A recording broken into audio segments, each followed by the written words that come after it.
नमस्कार दोस्तों, आज हम लोग एक्सरसाइज 1.1 का क्लास 10th का एक्सरसाइज 1.1 का तीसरा क्वेश्चन देखने वाले हैं। तो आइए सबसे पहले मैं क्वेश्चन आपको पढ़ के बताता हूँ। तो क्वेश्चन कह रहा है कि किसी परेड में 616 सदस्यों वाली एक सेना की टुकड़ी को 32 सदस्यों वाले एक आर्मी बैंड के पीछे मार्च करना है। दोनों समूहों को समान संख्या वाले स्तंभों में मार्च करना है। उन स्तंभों की अधिकतम संख्या क्या है जिसमें वे मार्च कर सकते हैं।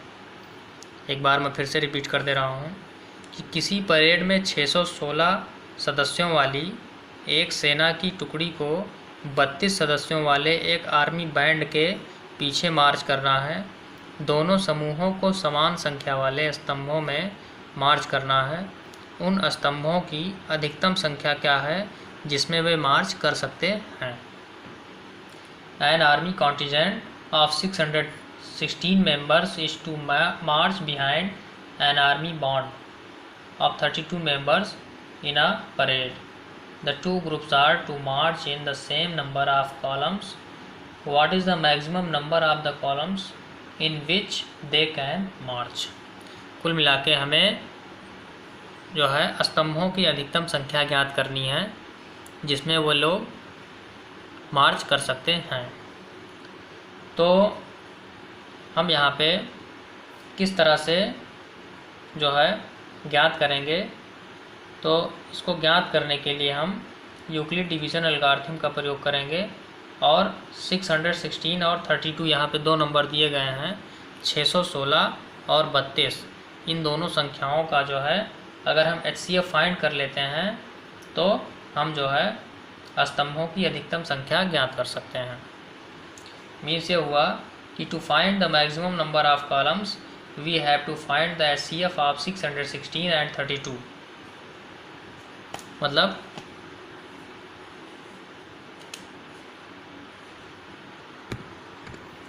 तो आइए चलते हैं और ज्ञात करते हैं हम स्तंभों की अधिकतम संख्या। तो यहाँ पे हमें 616 व 32 मतलब 616 और 32 इन दोनों संख्याओं का HCF फाइंड करना होगा। और जो HCF होगा वही अधिकतम संख्या होगी स्तंभों की। तो अब हम जो है HCF फाइंड करने के लिए, HCF ज्ञात करने के लिए प्रयोग करेंगे यूक्लिड डिवीज़न एल्गोरिथम का।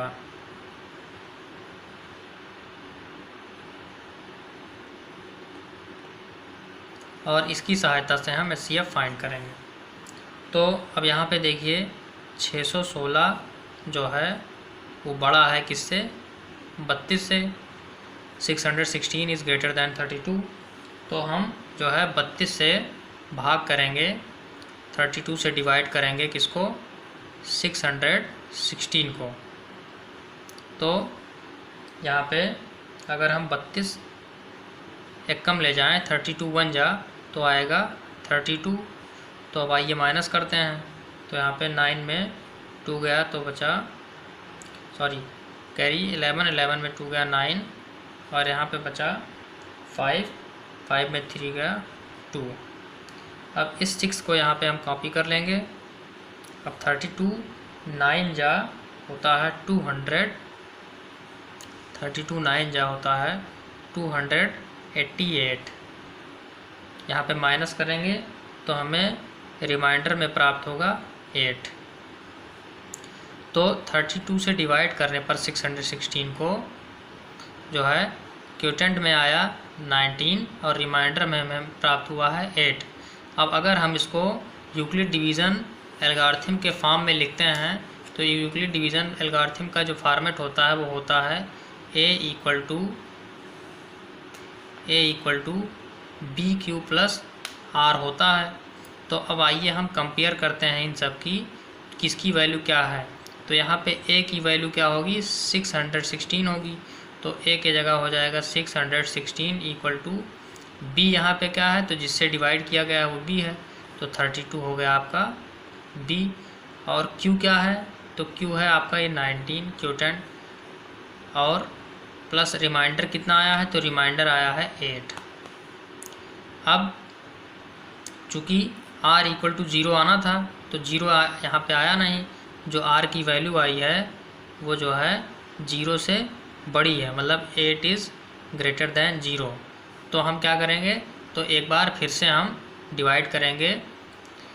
इस बार किसको डिवाइड करेंगे, तो इस बार डिवाइड हमें करना पड़ेगा 32 को किससे, 8 से, क्योंकि जो है हमने पढ़ रखा है Euclid division lemma, Euclid division algorithm के अनुसार कि जब r का मान 0 नहीं आता है तो हम इसी क्रम में पुनः डिवाइड करते हैं, और जब तक r का मान 0 ना आ जाए, और जब r का मान 0 आ जाता है तो वही डिवाइज़र ही उसका, वही भाजक ही HCF हो जाता है।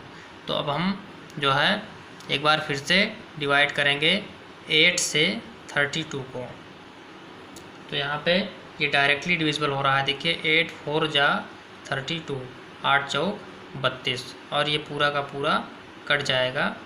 तो यहाँ पे देखिए 8 से 32 को भाग करने पे रिमाइंडर हमारा क्या आया, 0 आ गया, रिमाइंडर जो है 0 आ गया, और यहाँ पे क्यूटेंट कितना आया, 4 आया। अब अगर हम इसको इस फॉर्मेट में फिर से लिखते हैं तो ये हो जाएगा 32 इक्वल टू 8 इंटू 4 प्लस 0। तो इस तरह से जो है 8 से डिवाइड करने पे रिमाइंडर 0 आ गया है, तो इसका मतलब जो है इसका HCF क्या होगा, 616, और 32 का HCF हो जाएगा 8, और यही हो जाएगा इस क्वेश्चन का आंसर। तो इस तरह से हम लिख सकते हैं कि मैक्सिमम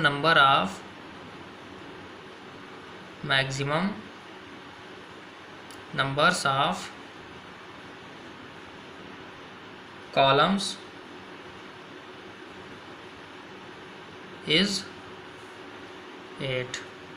तो इस तरह से हम कह सकते हैं कि उन स्तंभों की अधिकतम संख्या 8 होगी जिनमें 616 सदस्यों वाली सेना की टुकड़ी जो है मार्च कर सकती है। धन्यवाद।